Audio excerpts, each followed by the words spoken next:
হ'ল স্বায়ত্ত শাসন মানে আমি নিজে আমাক শাসন কৰিম, ভোট আমি দিম আৰু কাক দিম? আমাৰ মানুহক দিম। কেণ্ডিডেট আমাৰ, ভোটাৰ আমাৰ। আমি সেইটো বিচাৰিছোঁ। যিসকলে পালে মিচিং সম্প্ৰদায়, মংগোলীয় জনগোষ্ঠী অৰুণাচলৰ হৈ অসমত সোমাইছে, আমি কিন্তু বাৰাণী হৈ এইফালে সোমাইছোঁ। তেওঁলোকতকৈ আমি বেছি পুৰণা। তেওঁলোকে পাইছে ভাল কথা, আমাকো দিব লাগে। বিভিন্ন জাতিক দিলে।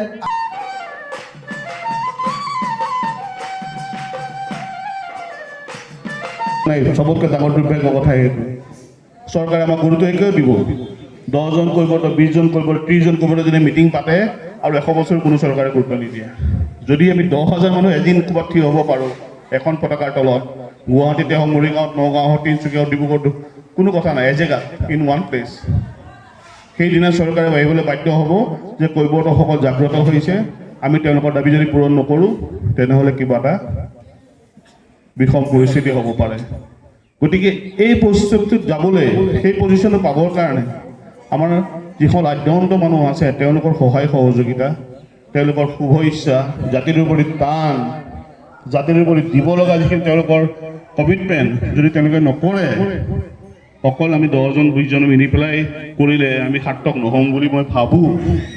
তৎসত্ত্বেও বৰ্তমান যিজন অসমৰ মুখ্যমন্ত্ৰী, তেওঁ উদাৰ দৃষ্টিৰ এজন মুখ্যমন্ত্ৰী। মই কোনো পলিটিকেল পাৰ্টিৰ মেম্বাৰ নহয়, কিন্তু মই দেখিছোঁ, বুজিছোঁ, শুনিছোঁ, তাৰ পৰা কৈছোঁ।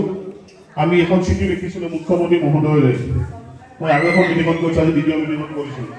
প্ৰথম দাবীটোৱে আছিল কৈৱৰ্ত ডেভেলপমেণ্ট কাউন্সিল লাগে, সেইটো হোৱা নাই। তাৰ পাছৰ 4টা দাবী তেওঁ লাষ্ট 6 মাহত সম্পূৰ্ণ কৰা দেখিছোঁ।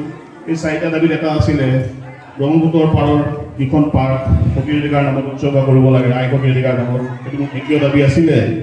কোৱা নাই, মই কোৱা কাৰণে কৰিছে, কিন্তু যেতিয়া হৈ উঠিছে মই মনত ছেটিছফেকশ্যন পাইছোঁ। আৰু মই যিখন পত্ৰ পঠাইছিলোঁ তাতে এটা নমস্কাৰ।